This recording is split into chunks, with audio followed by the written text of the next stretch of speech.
Club সংগঠকদের বয়কটের ডাককে বুড়ো আঙুল দেখে নভেম্বরে প্রথম বিভাগ লিগ দিয়ে নতুন মৌসুম শুরু করতে চায় নবগঠিত সিসিডিএম কমিটি।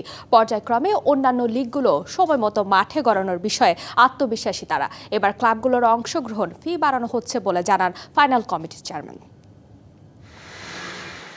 বিসিবির সাম্প্রতিক নির্বাচন ঘিরে সৃষ্টি হওয়া অচলাবস্থা কাটাতে ব্যস্ত নতুন পরিচালনা পর্ষদ। চলতি মাসের শুরুতে দায়িত্ব নেওয়ার পর থেকেই সভাপতি আমিনুল ইসলাম বুলবুলকে সামলাতে হচ্ছে এক কঠিন বাস্তবতা, ঢাকার ক্লাব সংগঠকদের লিগ বর্জন। নির্বাচন বয়কটের পর থেকে ঘরোয়া ক্রিকেটে কার্যত স্থবিরতা নেমে আসে, তবে এখন আশার আলো দেখা যাচ্ছে সামনে।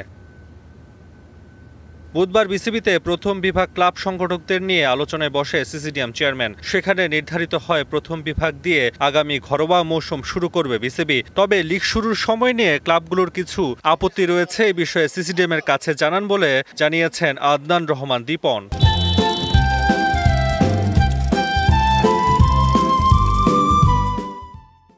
আমরা শুরু করব ফার্স্ট ডিভিশন নির্বাচন লিগ।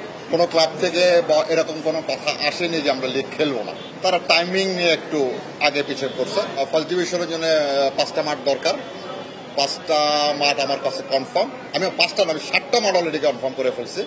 প্রথম বিভাগের পাশাপাশি ক্রমান্বয়ে দ্বিতীয় তৃতীয় বিভাগ সহ প্রিমিয়ার লিগ আয়োজনের কথাও ভাবছে সিসিডিএম এর নতুন কমিটি। তবে আসবে অংশগ্রহণ ফি সহ বেশ কিছু পরিবর্তন। সাবস্টেনশিয়াল একটা বিয়ে বাড়ছে, সেটা আমরা তাদেরকে বলেছি, এবং আমি জানি না আপনাদের রিপোর্টিং এর কারণে বা এর কারণে তারা অলরেডি কিছু জানেন। ধারাবাহিকভাবে এগুলোকে অ্যাড্রেস করব এবং এই জিনিসগুলোকে আমরা কতটা প্র্যাগমেটিক ওয়েতে আমরা প্রেজেন্ট করতে পারি সেটা আমরা চিন্তা ভাবনা করব।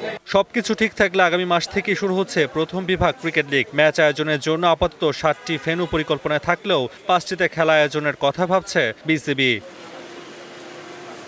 Taswar Nafi, DBC news, Dhaka.